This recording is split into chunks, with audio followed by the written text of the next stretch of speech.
I did not consent to this, Toei. Here's the new villain. We beat the new villain. We move on. Here's the new villain. We beat the new villain. We move on. Here's the new villain. We beat the new villain. We move on. Here's the new villain. We beat the new villain. We move on. Here's the new villain. We beat the new villain. We move on. Run. Welcome to Podagus, your friendly 8-legged dog-best companion through the 2020 Digimon Adventure reboot. This week we're discussing episode 53, the Geko Hot Springs Revolt. I'm your host, Jeff Ruberg, and for my guest this week, I'm excited to welcome back Aster and Touya. You're getting us back whether you like it or not. Welcome to my special hell. Oh my god. So it hasn't been that long since either of you were on, but what did you guys think about the Sora episode? I'm gonna sound really awful when I say this, and I apologize to anybody who's gonna be very upset by what I just said, but the bar was so low that anything remotely better than meatballs would have been fine. So frankly, the fact it didn't get that bad was good enough for me. Safety first. Safety first. And those two are always gonna have like drama in their relationship. It's been like that since the beginning of Adventure. I feel they followed the motto of that episode with that episode. They did it safety first, the safest plot they could think of. Which is like practically reusing one from Adventure, yeah. I'm fine with it right now, but also I'm like, yeah, my expectations aren't high for this series. I am like waiting for the end, hoping that there's more afterward. Yeah. It basically was like, wow, the characters had an emotional journey and moved. The safety first animation they did every time was kind of uncanny, with Sora, like, her head was kind of hanging off her body, knocking around, rattling. I mean, they've all joined various cults at this point. Yeah. And just keep being indoctrinated. It's very kids show in that sense. You know, you repeat some phrases and for fun and all that. Yeah, it reminds me of the what was the catchphrase in Cross Wars? Viva Viva. Kappa vivo, like that. Yeah. This is weird because it's like two of them right in a row. It's like a little bit awkward, but it felt to me like that episode, I don't know, that Mimi should have been there instead, because she's like running a company in the digital world. Yeah. But they're probably going to bring back, I don't know, Golemon or something at some point. Probably. I mean, they have been bringing back old faces in general, so. Hey, we might see Gardramon come back. Remember that guy? Is he capable? Well, we'll think about that later. Maybe we'll finally address whether Angemon was murdered by Mimi or not. I mean, that's one thing I appreciate, that now we've gone far enough that, like, even in this episode when they revisit the onsen, it's like, oh man, I missed that onsen. Even though that has been fairly recent. That was only like 10 episodes ago. Is that right? Something like 10 episodes is 2.5 months. Yeah. Wait, when was the I don't know. Time is an illusion, and I'm locked inside a Digimon podcast factory. I don't know what day of the week it is or how long I've been in here. It's an endless time loop. Well, on that note, let's get stuck in an endless time loop and ride a Commandmon completely off screen, and then cut when we've arrived at the beginning of this week's episode 53, the Geko Hot Springs Revolt, aka Onsense Nonsense. that pronunciation murders me. I'm sorry. Nonsense. I'm Korean. Please forgive me. Well, okay, this one retains some of the original pronunciation, aka Onsen to Chihiro, which no one will get unless they know the Japanese name for Spirited Away. But Yep. Spoiler policy, like always, we'll be talking about everything in the Crunchyroll episode, including title and preview for next week, or anything in the whole seasons of Original Adventure or 02.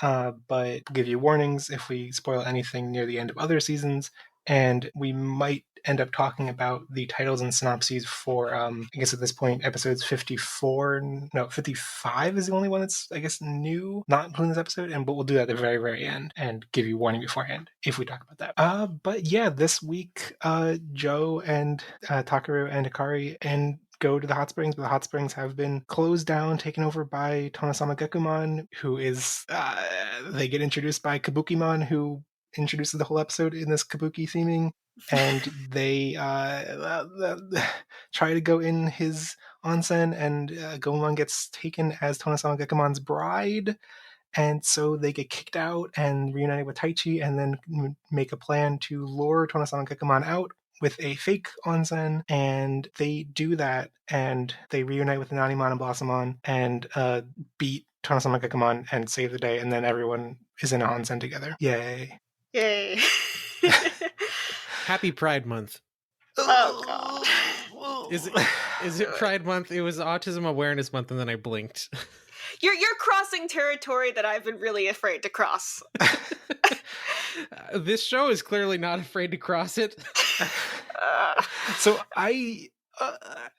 let's sidestep that question and get back to it. Yeah. Because I initially, like, when we were discussing upcoming episodes, Aster, you were interested in coming on this episode based on the title and preview, or the title and synopsis. What were you kind of expecting going into it? I just wanted to know what the hell was going on. I don't know if it was because I was expecting something or just because I was just like, I've read that, just like, well, that's interesting. Yeah, I think it made me excited because it felt like it was as weird and absurd as the Jagumon Potato Hell episode. And I was really excited for that non sequitur. And then seeing the like screenshots, or like the preview and the screenshots that were coming out before the episode came out, and I was like, oh wow, it seems like they're really pouring some lavish animation into this episode. I, reached out to Touya and was like, Touya, this seems like it's gonna be a really good episode. Do you want to come too? And I'm sorry. I heard this episode before I saw it. To your credit, it's kind of like, I came out of this episode thinking, well, I don't know what I was expecting.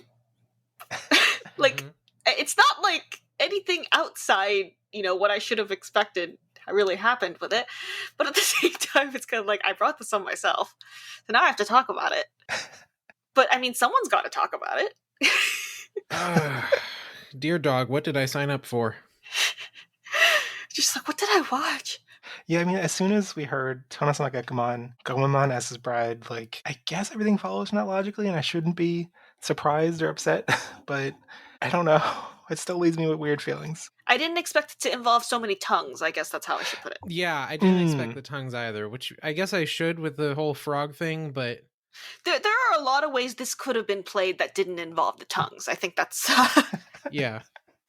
There could have been, like, an infinite fewer tongues. The ratio of tongues could have been infinitely lower. Remembering Tonosama Gekomon from Adventure in Zero 2, actually his defining characteristic was actually more that he was just really lazy and wanted to sleep all the time. Like in Zero 2, especially when they were asking him, like, so what are we supposed to do? We have all this bad stuff is happening, and he like just sits there for a really long time, and he goes, we sleep, and he goes to bed, and it was just like a mood. Yeah, I feel that now. What do we do about this episode? We sleep. I think the dub of that episode in Zero 2 was where I learned the word siesta. I was like, why does it sound like fiesta, but it's the opposite? I'm confused. Digimon was a very formative experience for you. Yes.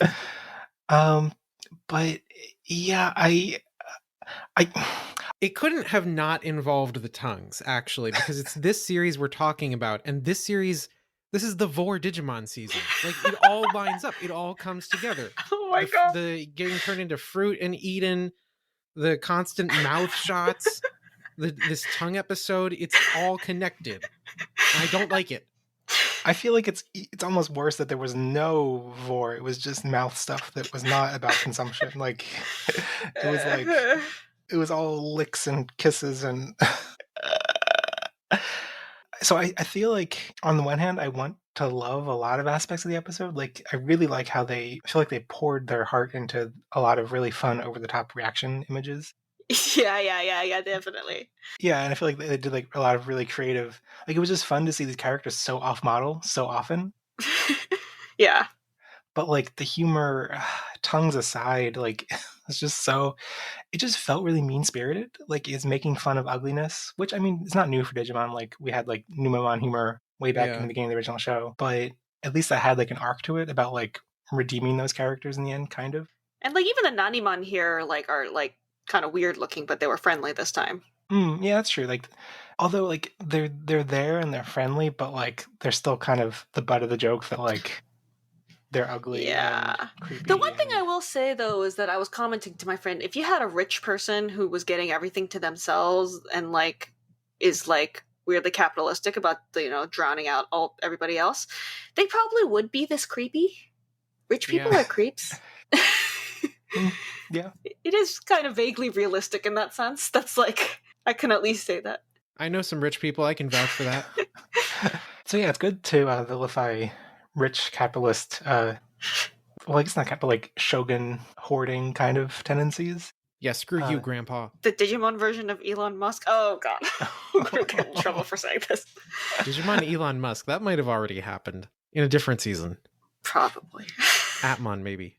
No. Yeah, Digimon doesn't really like make capitalist, like there's no like, oh god, what's his name? I'm blanking on.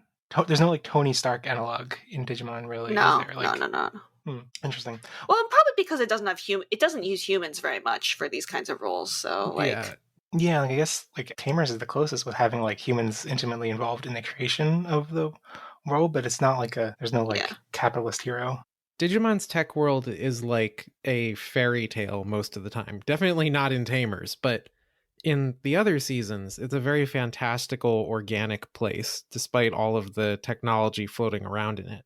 It's like in Cyber Sleuth, like we had Eden, but I remember like so many people were complaining that like you don't see enough of the digital world, because even though Eden wasn't enough for them, because when you say digital world, everyone wants fantasy and like organicness, despite like the premise. Everybody wants what we saw in the flashbacks of Cyber Sleuth. Yeah. I mean, Tamers was kind of a fantasy in that the world was like created by a bunch of like researchers when they were at like university, and then it was not ruled by some like giant capitalist corporation and like monopolized by like an evil corporate giant. There's that too. It's like punky, but it's also a brutal survival of the fittest world that is like simulating a natural environment in the most, what's the word? Like, well, it's brutalistic. Like it's a wasteland. In the real world, it would just be owned by Disney, and Mickey Mouse would just be everywhere. So okay, the giant elephant in the room about this episode and like what really makes it feel like it's punching down is like what Touya was alluding to, that the fact that it framing. I mean, talking about Digimon genders is always weird, right? Like, because they've been very flip-floppy on portraying it, and I think actually as of more recently, Cross Wars aside, they have actually gotten like stronger about like actually meaning like gender as in presentation, not only in assignment. They actually haven't. This is just my impression, but they have actually been getting better about that, and especially because Japanese doesn't use third-person pronouns as much, so it's not something you like actively think about as much.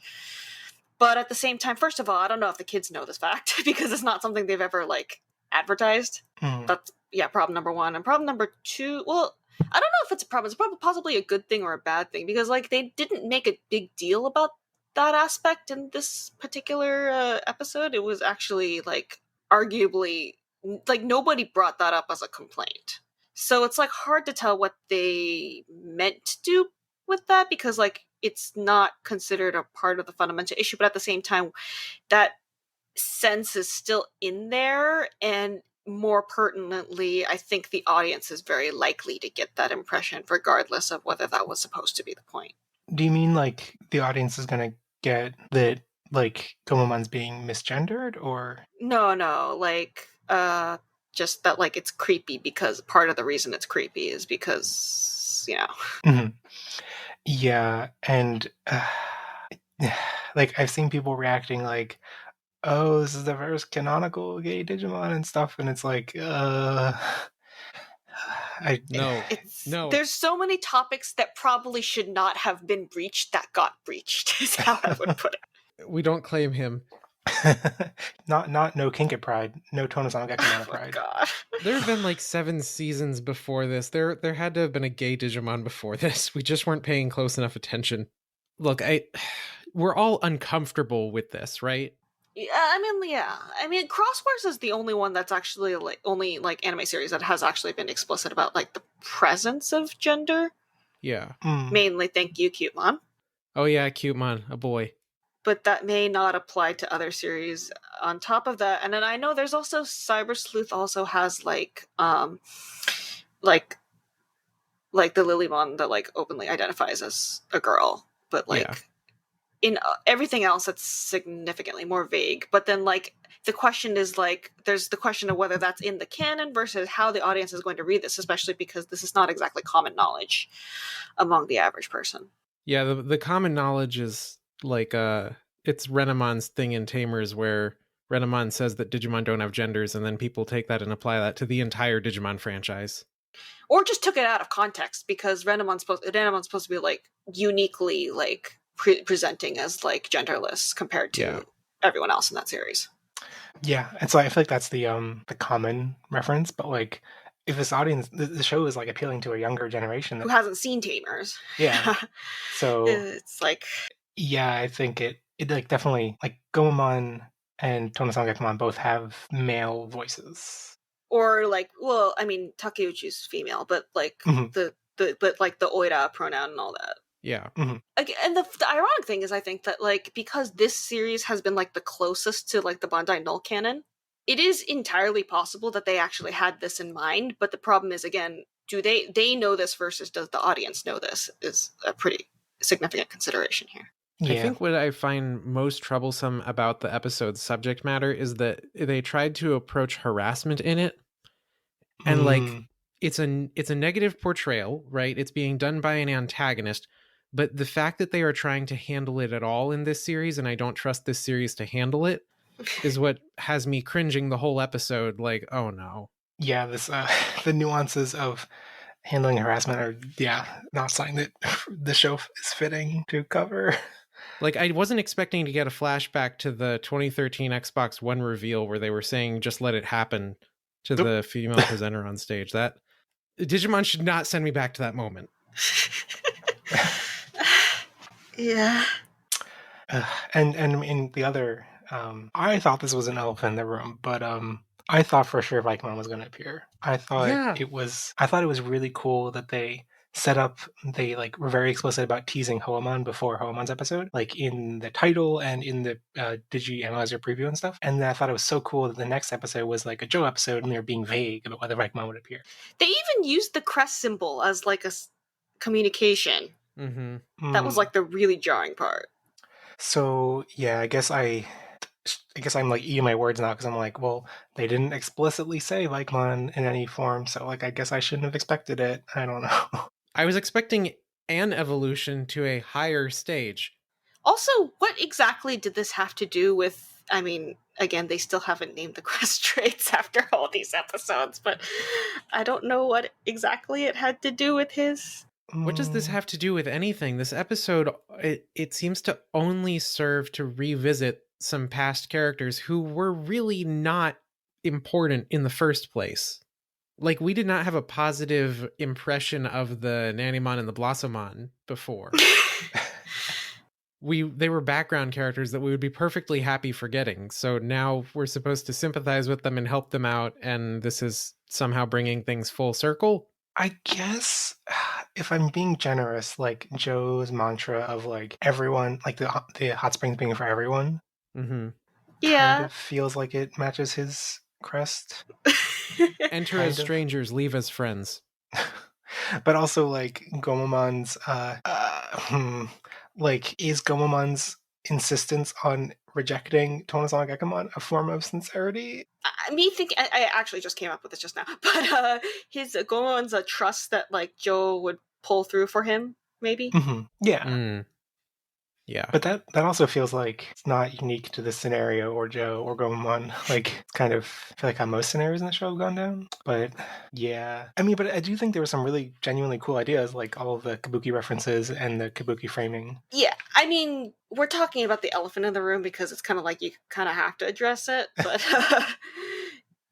they were, I mean, first of all, I think, I'm not going to speak for other people, but I think everyone's comfort level is going to be a little different. Like what was weird for them and what wasn't is obviously going to be different. It's kind of that kind of level. The second thing is, there was other things going on, and like we the fact that they brought back, they made proper callbacks, and it is kind of nice to know that Joe and the other Digimon are on good terms. They didn't part badly. Yeah, and also that putting through that several episodes ago has a payoff is also nice. Now Joe and Gomamon both need therapy. I mean, now looking back at like my earlier frustration that like Digimon were they would just like ruthlessly murder the Digimon, and of all the villain Digimon to get redeemed by the end of the episode, was this one. I would be fine with them ruthlessly murdering Tonosama Gekomon. Yeah. Speaking of which, unrelated trivia to everything related above, but I actually only found this out after the episode had aired.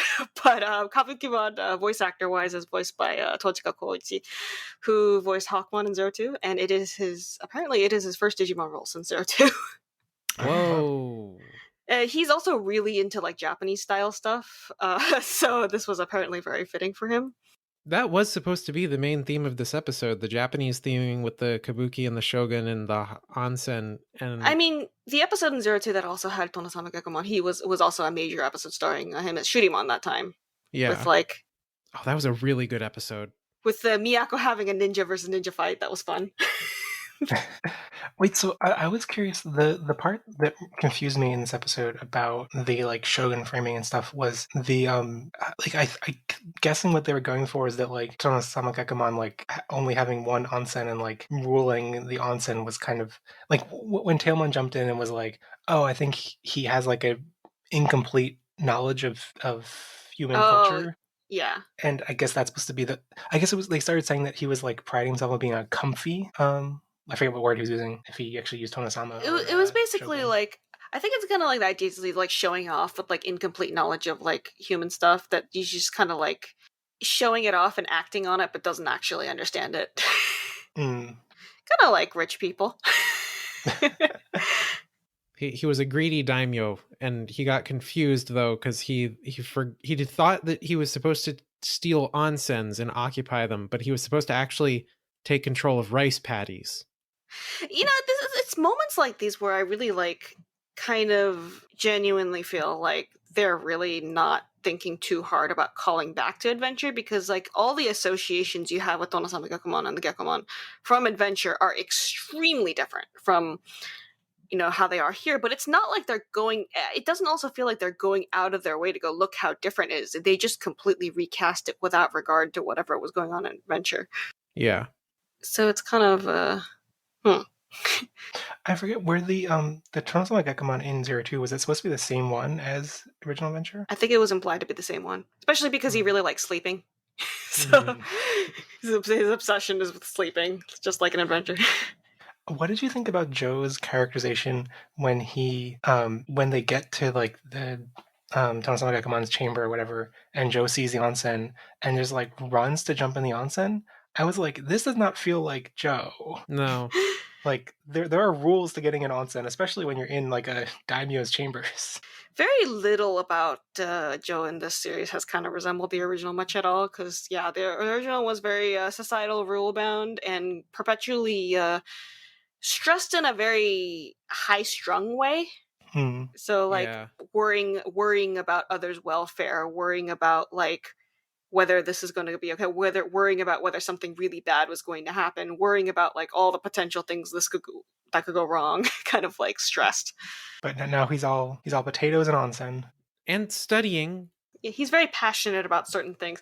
I feel like it was hard to say that the original version was super passionate about anything specific, as much as he was kind of getting pulled around by everything around him. Yeah. Like he was passionate about doing his job right, kind of thing.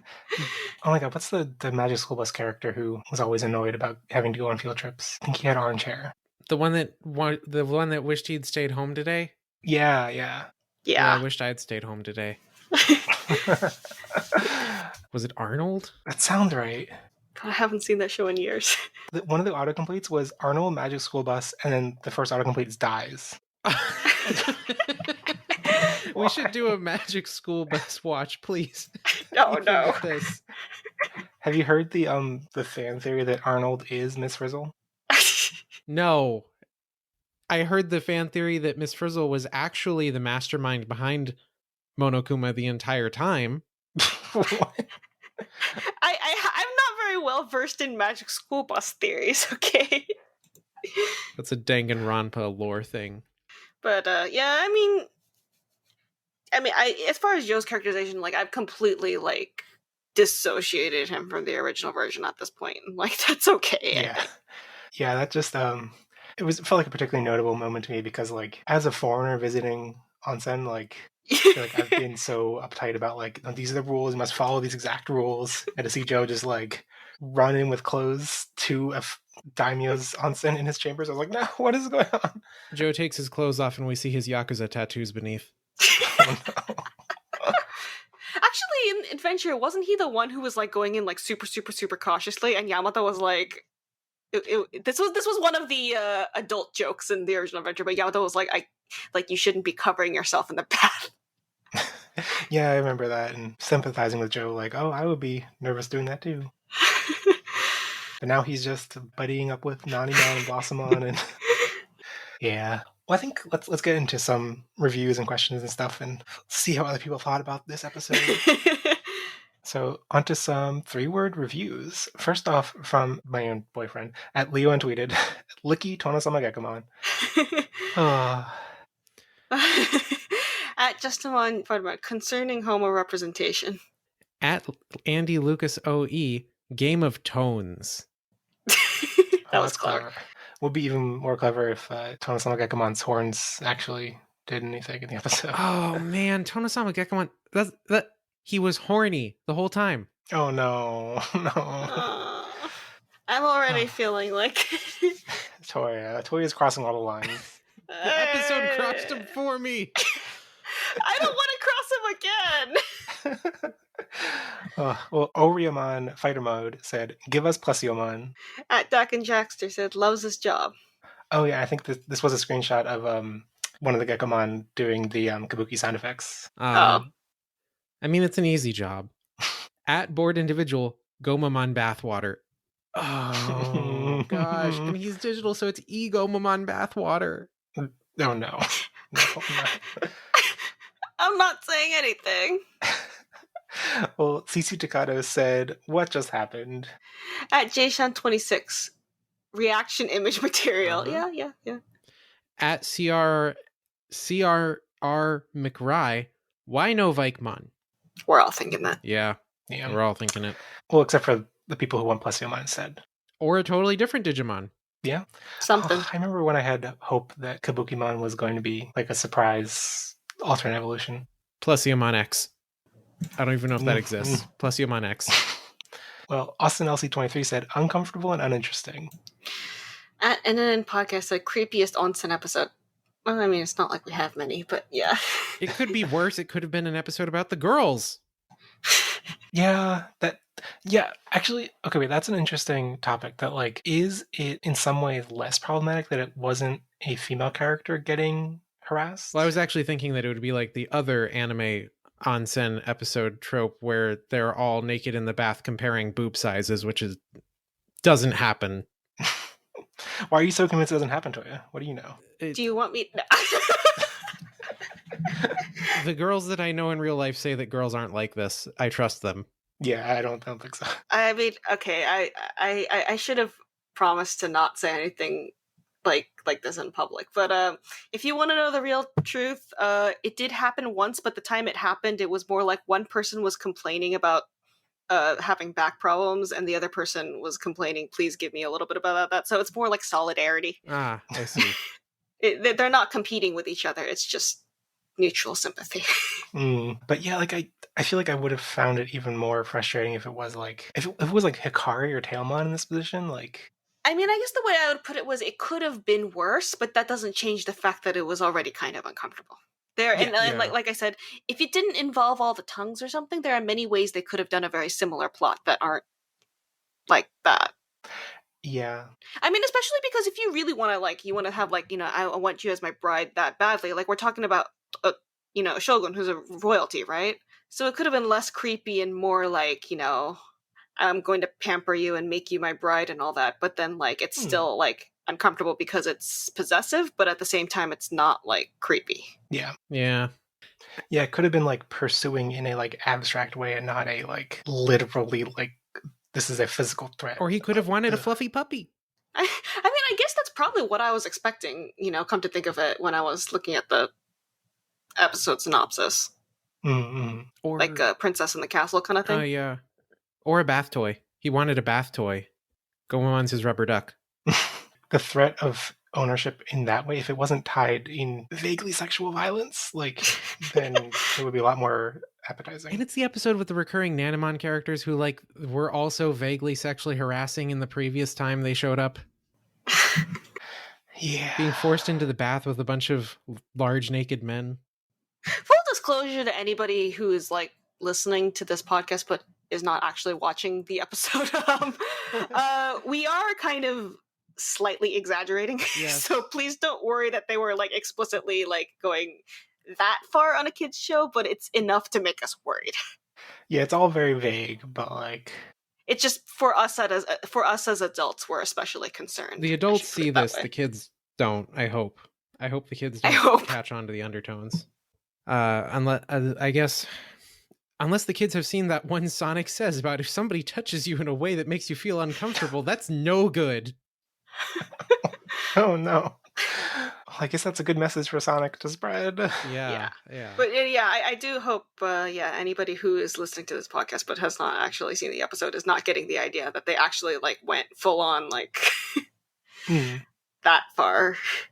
Yeah, I guess that's a good point, that like to kids who are not coming into this with baggage, maybe it feels more innocent and is just funny jokes, but I don't know. For us as adults who have seen too many things. Yeah. And even like to kids, like it doesn't teach a great message. Like kids emulate on the playground based on what they've seen in media. Yeah. So But by itself, maybe it's not as bad as the way I see it, but at the same time, this is not something I want to be adding onto that pile, I would not want children reenacting the events of this episode. Like role. Well, I don't think they will, hopefully. I think the episode itself has sufficiently dissuaded anybody. Hopefully. Well, sorry for going down that long tangent. I forget who was last. It's on my turn. At PDX Anime said cryptic Digivice lighting. Yeah, that was a weird moment. That hasn't happened before where like the Digivice, not like the screen, but the thing itself lit up, right? Yeah. It's like they're trying to tell us like something is going to happen even if it didn't happen directly in this episode, but then like it doesn't really help that you just asking them why didn't it happen in this episode. Yeah. Well, Joseph Nosif said, Kabukimon, wonderful design. Yeah. At Professor Digimon. Sorry to the person with the username. I hope it doesn't sound like I'm making fun. Shogun Gekomon bathwater. Oh. Moving on. At Cyphers, Gomamon regained personality. Yeah, he did have a personality in this episode. And finally, Completer Destino said, I love them, with a picture of Kabukimon and Gekomon. Didn't Kabukimon originate from a stage play? Like they actually had in like 02, I think, there was an event where they had like a mechanical Imperial Dramon and everything show up, and Kabukimon was played by an actor. Oh, one of those like the ones they have for Precure? Yeah. I don't know. I would not know. I remember going through this when I was doing the history of the D1 Grand Prix on Tamer Union years ago, and this was one of the things that I found in V-Tamer's residence in the old archive of it. Like, this is old Digimon fandom lore. V-Tamer's residence was one of the OG Japanese Digimon fandom sites. It might still be up, but the original version started in like 1999, and they had a timeline on there of every single event that has ever happened, like plays and trading card game releases, episode air dates, tournaments, in-person events, stuff going on sale, all of that. I wouldn't know. Well, moving on to listener comments. First off, Justimon Dragon Mode said, they just left Kamanamon out in the snow. Kabukimon refers to them as a party of 6, Joe, Gomon, Takaru, Hikari, Tailmon, and Patamon, and then they just leave Kamanamon outside in the cold, alone? Poor Digidog. These kids are not worthy of being digidestined. Yeah, I said it. Well, I mean, on the other hand, first, is it possible to put a mechanical dog Digimon in the onsen? Was he in the onsen at the end of the episode? I don't think he was. Oh, he got left out of the bath too?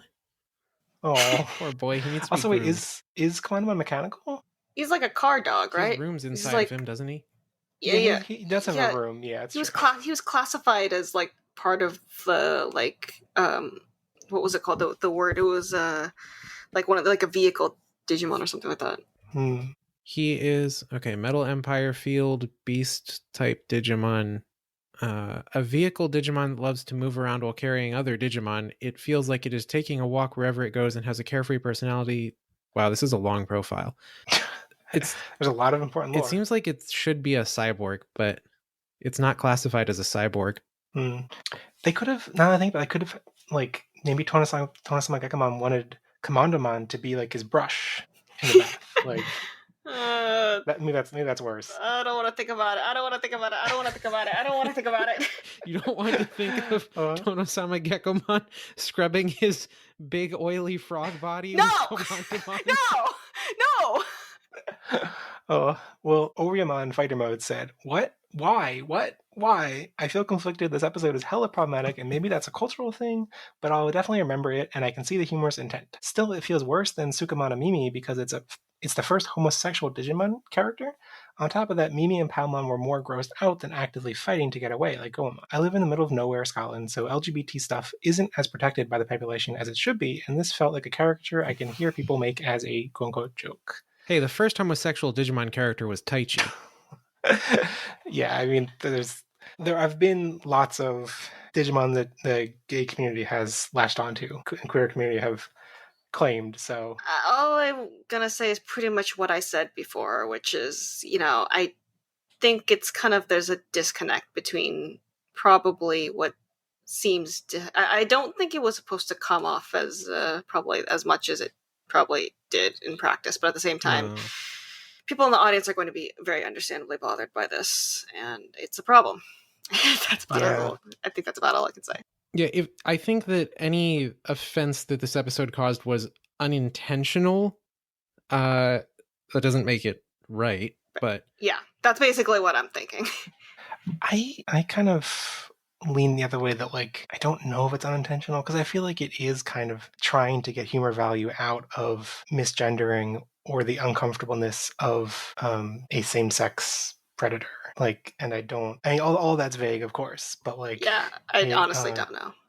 Does Tonosama Gekomon know that Goemon is male? Or masculine? Yes. I mean, I don't know if it matters if the humor value is that Goemon is grossed out by it regardless, Mm-hmm.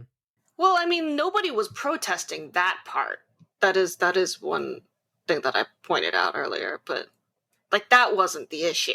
I feel like there was a bit of Joe being like, or I guess the Tucker and Akari being like, bride? What? Well, I mean, I think that they would have said that either way. Yeah, that's true. Yeah. I don't think, like, the thing is, they didn't actually bring that up as a part of the issue. But right. I mean, again, I don't think that's going to change what it comes off as, and I think we'll probably never know. It is a bit of a bait and switch that, like, you don't expect bride to be the thing that he wants Goemon to be. You expect it to be like, oh, food or something, or yeah, slave. I think that's also part of the bait and switch there. Yeah, and I guess it could have, like we were saying, like it could have been a lot worse, and it could have been like at the end when they defeat Tonosama Gekomon, like, and don't you dare come for me, you creep, or something. Like they didn't rub it in a way that's like, no, I'm a man, how dare you go for my manly thing. So like, yeah, it could have been worse. Tonosama Gekomon hentai baka. There was also that part about how they implied that it came out of an incomplete understanding of social mores or something like that. Mm-hmm. What was the exact phrasing again? So I mean, presumably that's why they're sympathetic towards him in the end, despite everything.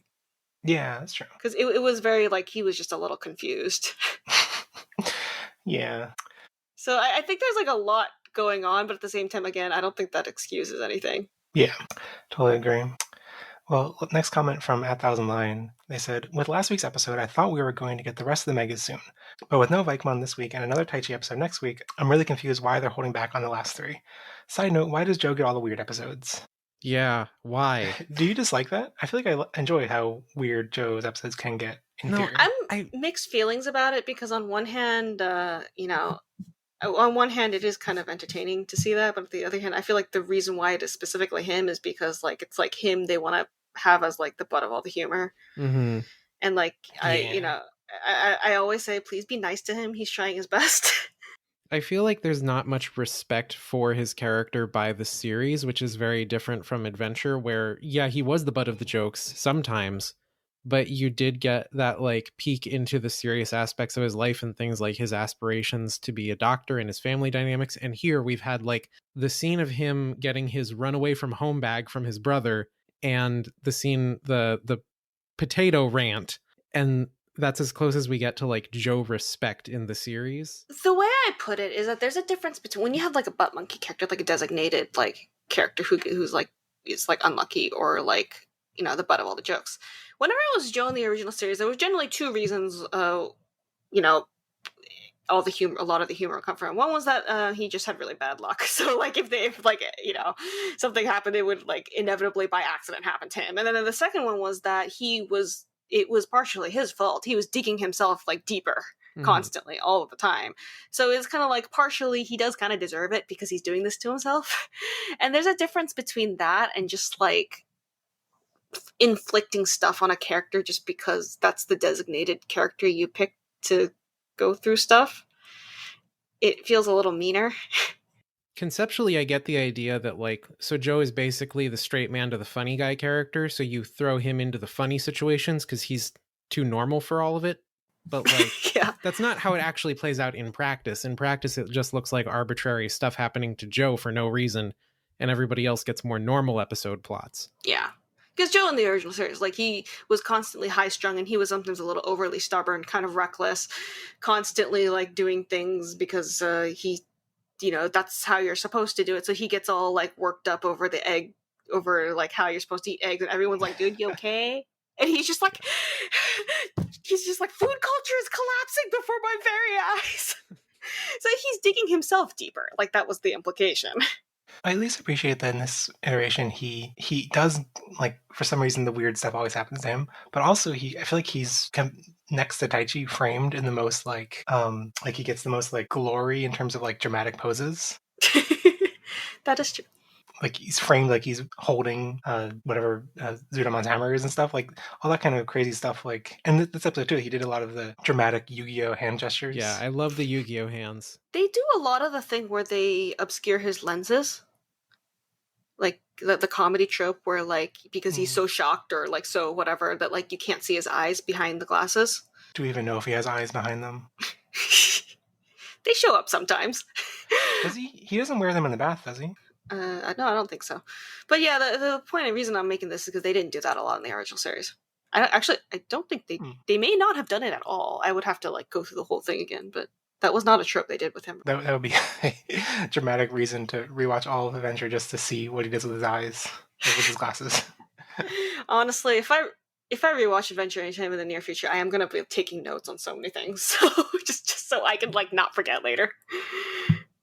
Well, on to the next comment from @PDXAnime. Sort of an odd episode. Granted, I thought it was pretty funny, just another oddly placed slice of life episode. Really makes you wonder what the production process is for the placement of episodes like these in the series. Just feels out of place compared to the last two. Yeah. Very. I don't even know what they're doing anymore. I don't know if I've ever known what they're doing, so I'm just kind of like, sure, okay, sure. But I guess it does kind of address, I feel like a lot of people found it formulaic and uninteresting how the ultimate or the perfect evolutions were so obvious. It's like, here's a string of 6 episodes in a row or whatever. So like, I guess it's kind of keeps people on their toes to mix it up. Yeah. I appreciate that, I guess. If it weren't for Safety First Mon showing up in the middle of this episode, I would like have... This could have been non-serial, like it could have been inserted in between something else. Taichi really didn't have a major role in this episode. No, I was wondering, why is he here? Like, as soon as he started evolving to Metal Greymon, I was just thinking, Taichi has, like, nothing to do here. Oh, he's gonna fight Kabukimon? Okay. He has to be a witness to all of these proceedings, and then, like, when everyone's gathered up together, all the ones who haven't gotten their ultimates yet, he's going to submit the evidence that they've done something. I'm wondering, because earlier in the show there were more episodes without Taichi, right? Like when they split up initially in the Perfect Evolution arc.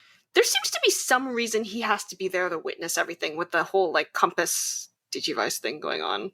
Well, I don't know which way the causality goes there. Like, are you proposing that it's actually like I was thinking that they're using the compass as an excuse to have Taichi there because the audience wants it, but do you think it's actually like for plot reasons? That's what I probably thought as of last week, but then like now when he actually wasn't even doing anything major, it kind of feels like it might build up to something.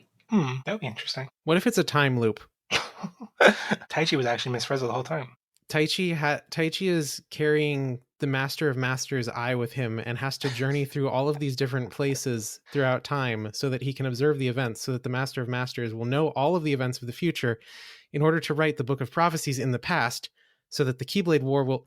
All right, I'm done. Oh, and the Digimon are actually us as players, and Taichi's goggles are me. Right, that checks out. Okay. These are references that only people have heard of the end of the Union Cross plotline in Kingdom Hearts will understand. But anyway, yeah, can we spoil completely unrelated franchises? Well, next comment from @AustinLC23. The gag might have been funny to some, but it came off as really creepy to me. Aside from that, we literally saved the world 3 episodes ago, and now we're back to these types of episodes. I guess there's no imminent danger now. The series structure is just confusing at this point.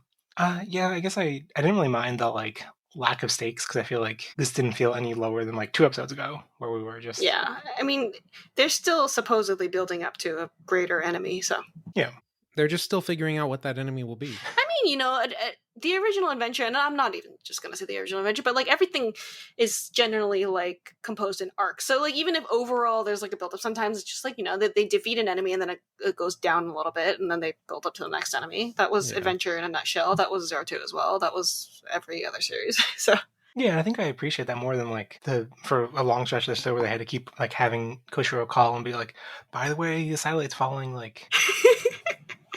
I don't know. Yeah, it's. I don't know. I feel like this feels more natural to set up the stakes in each episode and then care about those stakes in the episode, not really be worrying about this global thing instead. Hey, I liked the way that Frontier did it. We found out about Luchamon right at the beginning. We fight Luchamon right at the end.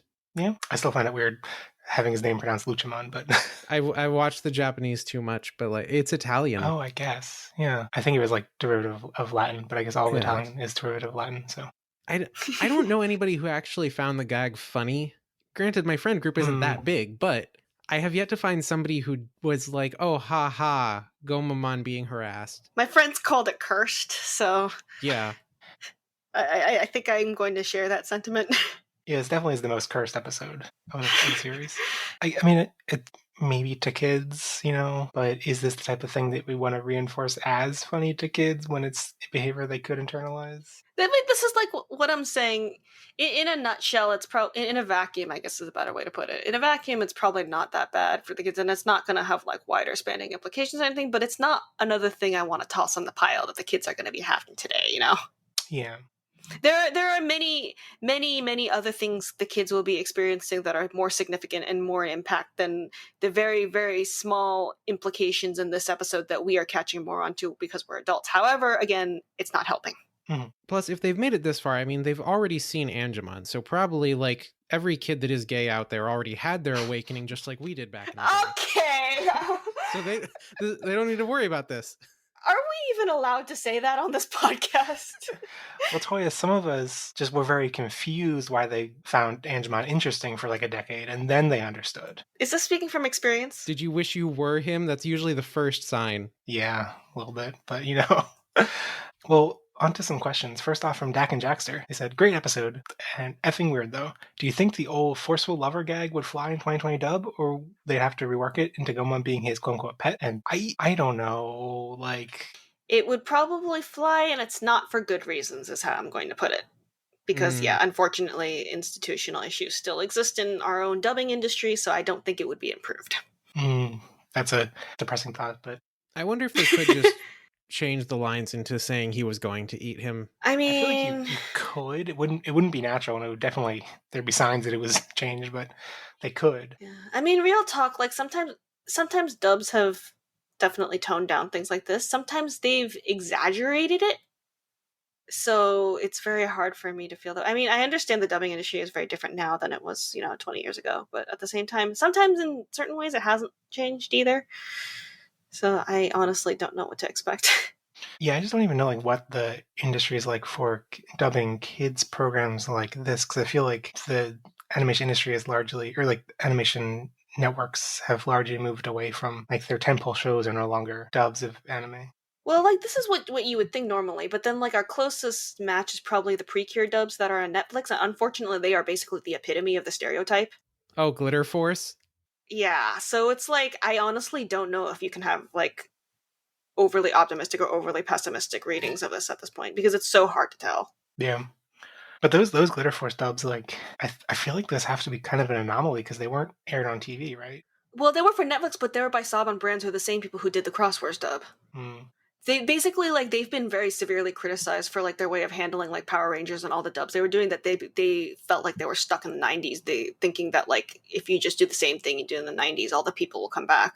Mm-hmm. So there was a very strong mentality. And, like, even with, like, Donbal Senki's dub, like, there's been a lot of criticism about how that was handled too, with like toning down a lot of the stuff and cutting several episodes. And it's just like, I don't think we're quite out of the woods yet with that kind of thing, you know? Oh man, I would hate to have been in charge of the Dan Ball dub. It's got dubbed twice, actually. So, I mean, if you're just thinking about how, like, in discussing the show as fans, I feel like we've struggled to, like, understand who the show is, quote unquote, for. So the idea of, like, yeah. being for Adventure 2020, and I feel like being in charge of a dub and having to, like, decide who your target audience is, like, especially, like, early on after 3 episodes or something, like, oh my, that would be a nightmare. I mean, this whole series has a little bit of an identity crisis in that it does want to be both for fans and for children. Yeah. But that when you try to do it like this, the fans feel disrespected because the characters are different in ways they don't like. And the children, I don't know, you might be better off just coming up with something new that actually appeals to current tastes.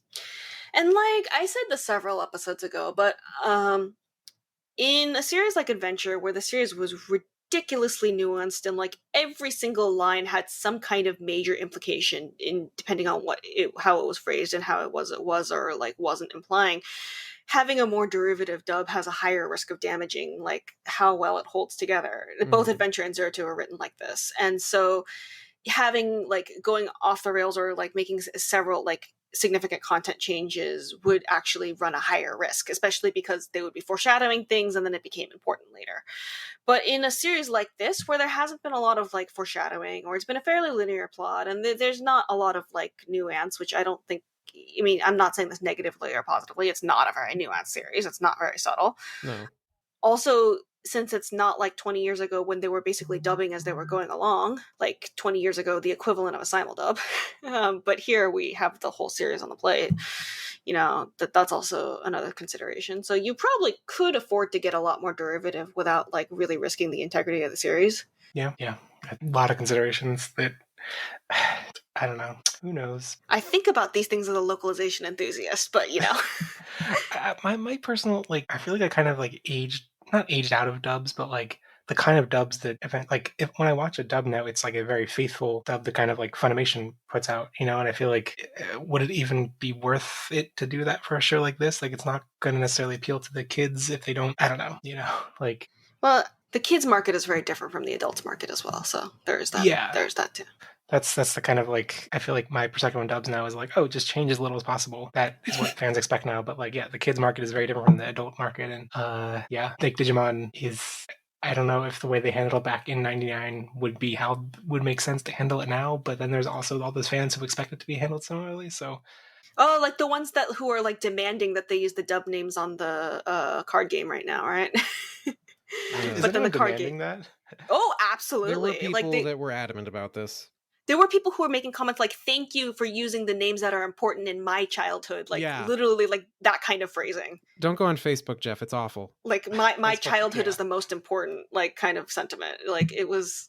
I mean, they're not, like, completely wrong, because, like, from a localization perspective, consistency is important, but, like, that like, sentiment was very hard for me to handle, because, like, yeah.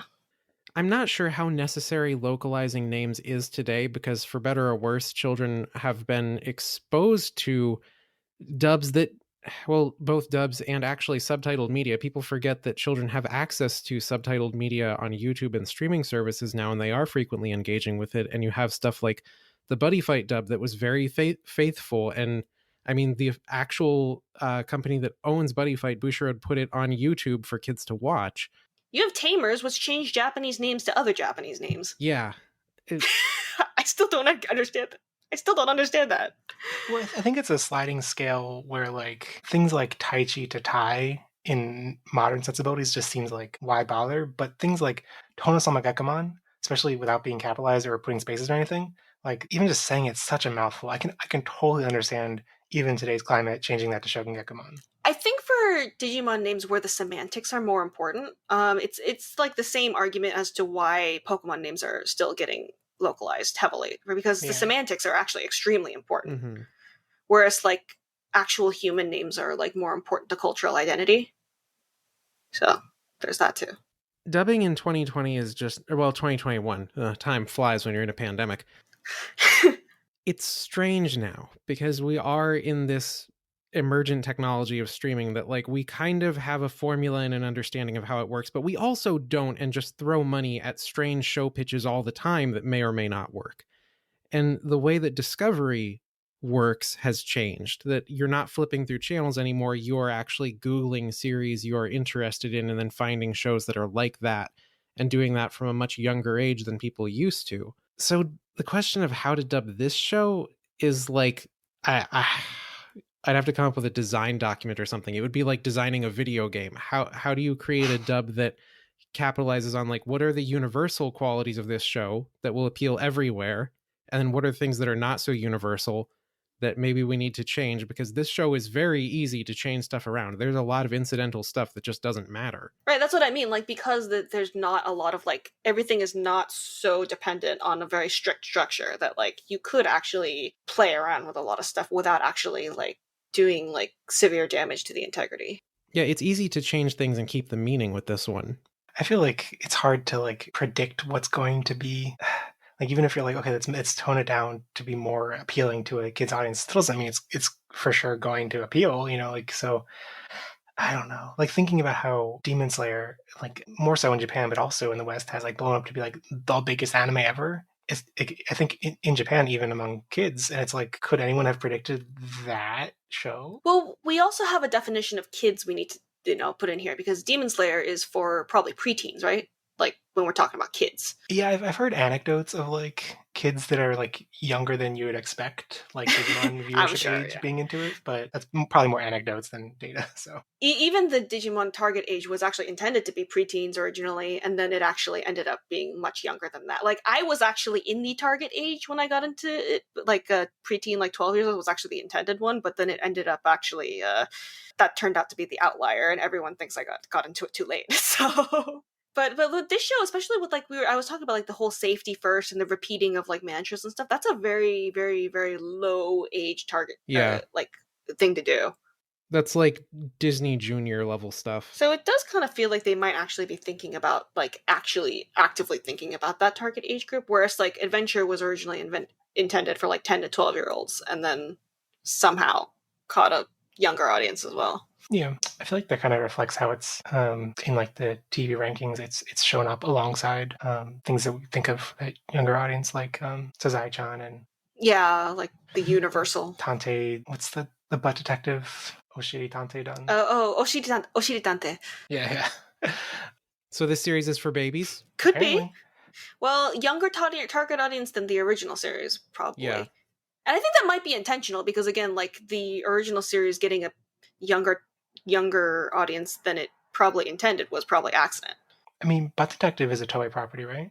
Is it? I don't know. Now you're naming some real weird anime. Yeah, animation production Toei. So like there could be a Butt Detective Digimon crossover. Oh god. Well, next question from Joseph Snosif, and they just posted the image of, I don't even remember what they're reacting to, but everyone's horrified looks. Good cat. Yes, the fact that Tailmon is covering Hikari's eyes, love that.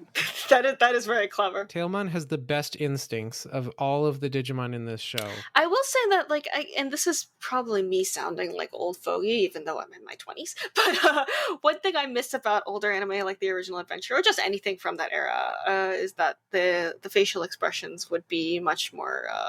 there would be a lot more interesting facial expressions back then, because nowadays I feel like there's too much of an obsession to be on model. So whenever they do like more creative things that like break out of the flow like this, I appreciate it. Yeah, it's great. If this episode had been just that and not the stuff that made them react that way, would have been better. Would you watch an episode that is nothing but reaction shots? Sure. They do a like live action episode with animated cells in between where they're showing the actual production process for this series and then the characters reacting to it. This is This is the reaction shot to seeing how much the animators get paid. Oh, goodness. Okay, we're gonna bring out Shirobako again. Oh, yeah. Well, I mean, we got Bakuman, so we can get Shirobakemon. Anyway, Hinata Minoru asked, which Digimon would be perfect as Goemon's wife? I mean, the episode made me think about it. Get another Gomon. Another Gomamon. Yeah. I think that's the only real answer here. Do we have a Digimon equivalent to Ditto? No, I don't think so. But, I mean, in my view, you have a Gomon, hopefully voiced by Takeuchi Junko. You have a second Gomon, who is also hopefully voiced by Takeuchi Junko. I think that sounds very good. End of story. We were talking off mic about possibly Gomon X. I think they could be a good couple. They bring different things to the table. Manly Gomamon. Yeah, no other Digimon to me come to mind as perfect for Gomon. I try to think of like small white Digimon and my brain is like, Chakmon. No. Well, I mean... Yeah, what's wrong with that? Are you imagining them as a human? No, I'm thinking of, I associate that with the Frontier version of it, so... So you're saying a love between a human and a Digimon is not allowed? Touya, you need to detach all the prior anime you know about. No, but I think that a love between... I would not approve of a marriage between a Digimon and a, 8-year-old. What if Goemon's also 8? No! You have to reach the age of majority. Okay, we're moving away from this topic. Next question from Andy Lucas OE. How do you feel about Digimon with designs that inspire / have lore attached, being free to have different stories / personalities? So musical fists, the horns, etc. are ignored for a creepy king vibe with Shogun Gekomon. But Millenniumon is the biggest example of story and design being ignored in 2020 I can think of. Would you be up for seeing for example, Myotismon who wanted to be a chef, or a Frigimon who wanted to be a firefighter? Or can you think of an otter character trait to go with Digimon design? They reference Chaosdramon playing the banjo. Sure, I mean, if you make it funny. I think exploring different ideas would be very fun. Well, the original Digimon world did have a Vamdemon who was it was a mad scientist Vamdemon that had unspeakable horrors brewing in his basement. Yeah, I like that idea of being not completely disconnected, but vaguely connected, but still different. The Cyber Sleuth, the side quest, had a lot of fun with that, actually. Yeah. It's Digimon that were doing various jobs or other interesting, weird, surprisingly mundane things. That was part of the fun of it. Oregon Black Market. My friend is playing Cyber Sleuth right now, and she got to the side quest with the casting villains in a TV production. Oh, that was a pretty funny one. That was good. And I mean, I feel like the series has done a little bit of that with the only examples that come to mind are them Yamato climbing, was that a Kakumon's torpedoes to get to Gabumon? That was a Mario 64 level. The original series had a Digitamamon running a restaurant, and that alone is already kind of weird when you actually think hard about it instead of just accepting it as a part of adventure that we all know by now. Yeah. So. An egg running a restaurant? That was already kind of weird. Yeah. So yeah, I feel like Digimon thrives in the weirdness, and so My favorite parts are when it's a little weird. I'm that kind of person. Being a little strange is kind of what I actively like about it. Now I'm thinking what if Burgermon was doing something un-burger related, which is a samurai? Well, the fact that they were making burgers for consumption in Frontier is a little... Don't think about that too hard. Eat me. Eat me. I mean, Burgermon's not literally made of burger, right? But think about it. We're going to make things that superficially resemble us for you to eat as our specialty. Let's meet the meat. I mean, Toy's all about that vor, so. Oh! It's been there since Frontier. This series did it to me. I'm gonna get in trouble for recording this episode. I did not consent to this, Toei. I can't think of a extremely absurd thing for these Digimon to be doing. So I guess we should move on to our final thoughts of the episode. How would you guys rate this cursed episode? Does Unicode have upside down stars? Because Right. that's how I'm feeling right now. An upside down star, please. And it's not even out of anything. It's just a single upside down star that's just there. Yeah, I agree with this assessment. There are a lot of different stars, but there's not an upside down one. I often talk about oh, I will not remember this episode in a week, but this episode I'm going to be remembering for the rest of my life, and I don't want to. Okay, just do the upside down smiley face if that works. So just one upside down smiley face. A single upside down smiley face. That Asuna smiley face has so much contempt behind it, though. Like, it scares me. In this case, it's just sure. That's kind of how I feel right now. I concur with this assessment. It has a lot of emotions in it. I could have done without this. I'll give this an actual rating, and I guess like 1.5 out of 5. It was a low point for sure. For me, I just don't even know if like it qualifies on the usual scale of linear scale of assessment. Like it just feels like an alien substance or something. I mean, I agree. It's in like a quantum state, and it's like moving around in multiple dimensions. But right now, on the one-dimensional scale, that's where it sits. Like, We have entered the interdimensional house of pancakes. I'm almost scared to ask. Do we have any MVPs? Gomamon. I think he tried. Tailmon, she was right. She was trying to cover our eyes. Yeah, that's yeah. I think I'm gonna give it to Tailmon for that moment of covering Akari's eyes, because You know what? I'm gonna switch my answer. this is the wish fulfillment. If Tailmon could have been there for us, She's trying. and I feel bad because this was, of all the weeks, this was the first week where I just like completely forgot to post the Twitter poll until 2 days later, and I'm like, this is the one I want to know what people thought about the Right. God. Like, I'm curious if it's divisive or everyone's in agreement. So we'll see. I'm afraid of what people are going to think of what I thought of this episode. Regardless of what my opinion is, I'm still afraid. There are functional aspects of this episode that are praiseworthy, like the character animation, but the bar for that, like, we've come to expect it because of the quality of the previous episodes. We did not expect any of this. Yeah. A film podcast I listen to has one of the hosts has tried to start a thing where at the end of every episode, it's just like, even if they're like extremely negative, like just end by saying like, well, it's extremely notable that they were able to make a movie. And so Yeah. is that be how we end? Like, well, they made an episode of Digimon. That's, commendable. They made an episode. Well, anyway, next week is episode 54, the Vagrant War Demon Rebellimon, and it seems like Taichi and Greymon are going to try and move Rebellimon's heart and bring peace to the lawless lands. Cutemon is apparently also involved, Yeah. according to the preview. Cross Wars rights. I don't have fond memories of Cutemon from Cross Wars. I think I was annoyed by them a lot. He was one of the one of the standout points of Cross Wars being that like it actually had a lot of focus on Digimon characters in their backstories, in contrast to how that usually was kind of secondary to the humans in past series. I think I remember being very thrown off by him having parents. Yeah, that's a See, I liked that detail, but that was specifically because of the episodes that it set up. That it set up some of my favorite episodes in the whole series. When they're rescuing the parents. I don't remember that. Did we watch that? But yeah, I guess there is a big spoiler thing about this episode that is revealed in the synopsis that we shouldn't talk about. But yes, that makes me more intrigued than anything in this actual. Everybody dies at the end. If you are perceptive about your Digimon lore, you will also probably figure it out. That's all I'm going to say. Is Rebellimon a new Digimon design? Not particularly, I don't think. Okay, I thought they were like new, fairly new.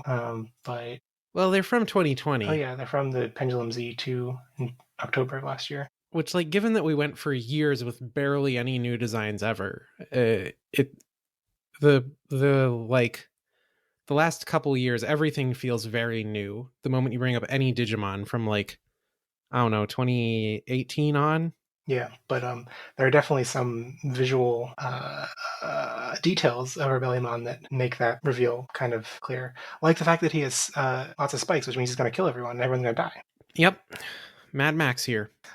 All right, so before we close out the episode, do you guys want to recommend anything? So I'm going to link this to Jeff, but I've been using two plugins in conjunction during my Twitter experience. One is called Twitter Demetricator, and it basically removes all of the metric numbers on your Twitter interface. So, like, you can't see how many people retweeted, liked, or replied to the post, you can see that there are retweets, likes, and like on all that, but you can't actually see the numbers. It is toggleable, so it's just like it's kind of a self-mental conditioning thing to kind of like get you to stop getting hung up. And like it's interesting because like I wouldn't recommend it if your Twitter account is actually like dependent on like metrics, like say if you're like a content creator, that kind of thing. Obviously that's going to matter because you need to know like what content is doing well, it's not. But for like personal accounts and stuff, it's kind of mentally relieving to like stop having to be on that, like have that kind of like baggage of like, oh, like you feel like you're not doing well because this post is not getting likes, and it's just like it's kind of, it is definitely very relieving. And so I've been using it in conjunction with another plugin called Tweak New Twitter, which gets rid of all the suggestions and stuff on the side. It's very interesting to like clean up all that stuff off your feed and just kind of not have to think about certain things, I think. That's cool. I go to Aster for all my tech recommendations, so take her recs seriously. Really? Well, not all. I mean, there's some stuff that I already knew about IRC before I met you, but I do take your recommendations very seriously. I'm very flattered to hear that. I'm going to recommend a very old video game, Final Fantasy IX, which you can buy on Steam right now. You should go buy it if you haven't already. And with the fan mod, the Moguri mod, you can make it look better than it ever has by like restoring the original backgrounds with like HD assets that they were either based on art book scans, so they're in higher res than on the PlayStation or the official release, or they were actually digitally touched up and AI enhanced. But the reason that I'm recommending Final Fantasy IX, aside from it being the best Final Fantasy game and one of the best role-playing games of all time and best pieces of media of all time, is that it is getting an animated series based on it in late 2021 to 2022, directed at 8 to 13-year-old children. And like that was approximately the age that I was when I first played that game. So you know what? Hey kids, are you ready to talk about mortality, the vanity of life, and accepting the inevitable? This is the franchise for you. As you can tell, we are very fond of interesting kids media. I think I was 14 when I played that. I'm still playing it right now. Oh yeah, sorry Aster, I just spoiled the whole game for you. It's okay. That just makes it more interesting. I mean, 9 makes its themes clear pretty early on, I think. My favorite little Final Fantasy 9 tidbit is there in the the Dissidia Final Fantasy Opera Omnia mobile game. You get like unique equipment for each character and stuff, and Kuja, you can equip his booties, which is his little shoes. And they're very important. They're the most powerful equipment for him right now. I've never played Operation whatever it is. You should. I'll get you to come to the dark side. Can you like give Kuja custom thongs? Because we all know he's wearing one. He's very open about it. I don't think you can customize his thongs. Are we allowed to say this on Jeff's podcast? I'm getting very worried now. The age demographics of the show, at least according to Spotify numbers, are actually pretty high. It's not many kids listen, so. Okay, I hope so. You'll have to fill this episode with bleeps to hide all the sensitive topics we're approaching. I think it's worse if you say like, "Can you customize Kuja's beep?" Like, you have to understand. I apparently have a reputation for like people are apparently surprised to hear I swear in private. I don't even know where they got this impression, but you're a very polite person. Yeah, I can see that. Really? Okay. You swear like a silent generation? You can pull it out when you need to. I'm going to recommend a new, speaking of bringing Touya to the dark side with gacha games, a new gacha game that came out in the past week called Alchemy Stars that, I don't even know how to sell it. It has very, very, very, very polished animation and interesting character designs, and there's just, it's almost like intimidating how like so much production value in this game, even though it just launched.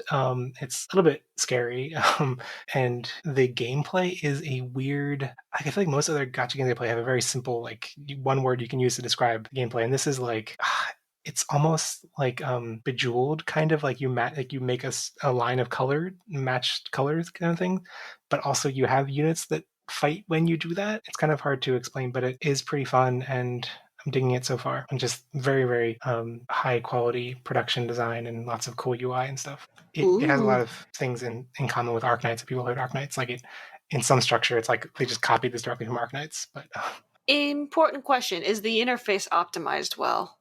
Like, is it fast? Does it run fast? Can I play this on a Sega Saturn? I've only played it on like top of the like latest iPhone and latest iPad, so I'm not sure if it. Well, just because like one question I always ask. That's actually one of the most important questions I ask with gacha games. Is like, how quickly does everything load?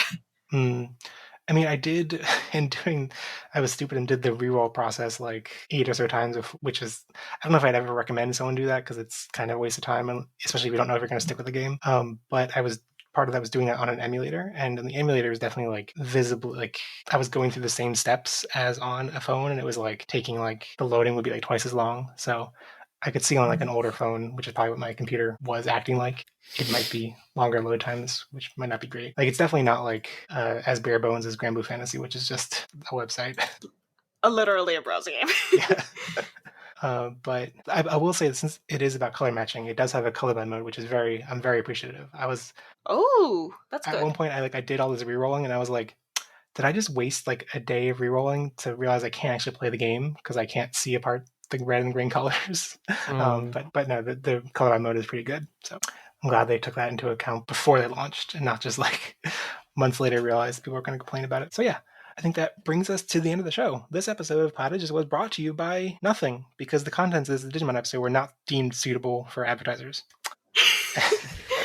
And last week's Digiprompt was, in honor of Hoemon's battle against nature, what Digimon would you want to see fighting off against a non-Digimon threat? And my favorite response came in from Andy Lucas OE, who proposed Vmon using his V headbutt to stop a tsunami. How does it work? You tell me. Davis is Cress's miracles, after all.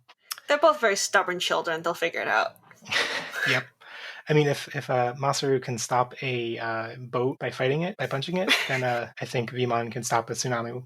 But this week's Digiprompt, I don't know. You'll have seen it on Twitter by the time the end of the week comes by. So, oh, come on. I gave you a perfectly good Digiprompt. Your Digiprompt was, who do you want to get abducted by? But yeah, look for Twitter for that question for next week. And you can send general feedback or whatever to pottages@gmail.com, to @pottages on Twitter, or in the episode comments on pottages.com. Share the podcast with your friends who will even risk their precious textbooks to save you from my gross harassment storyline. And it would be awesome if you leave a review on Apple Podcasts. It only takes a minute, and each review helps a ton. If this is your first episode, don't forget to subscribe on YouTube, Spotify, or wherever else you find podcasts. Aster and Touya, thank you so much for both coming back on to discuss this cursed episode. Thank you for having us in the end. I think weathering it out makes it a little more palatable. Yeah, it's easier to get through all this when it's with friends. Don't watch this show alone. Yeah, that is the saving grace, I guess, that we have each other. Well, Aster, where can people find you in the digital world? And I am on Twitter at Listriel as usual. I'm always making things, so if you're interested in what I make. Awesome. And Touya? You can find me on Twitter at Tuoya and on YouTube at Maniacs channel, where I will soon be playing through Digimon Story with a certain special friend who may or may not be relevant to this podcast as well. May or may not. Just saying. You'll just have to find out. May or may not have been asked to record this yesterday. So you're saying people may or may not have to subscribe for notifications to your YouTube channel to find out? Yes. Exactly. Please do. The algorithm hasn't discovered me yet. Well, I am Jeffly Jeff on Twitter, and you can also check out my general anime podcast, Love It or Weeb It. And thank you everyone for listening. I'll be back next week to talk about episode 54, The Vagrant War Demon Rebellion. Bye! Bye! And remember, never stop digivolving.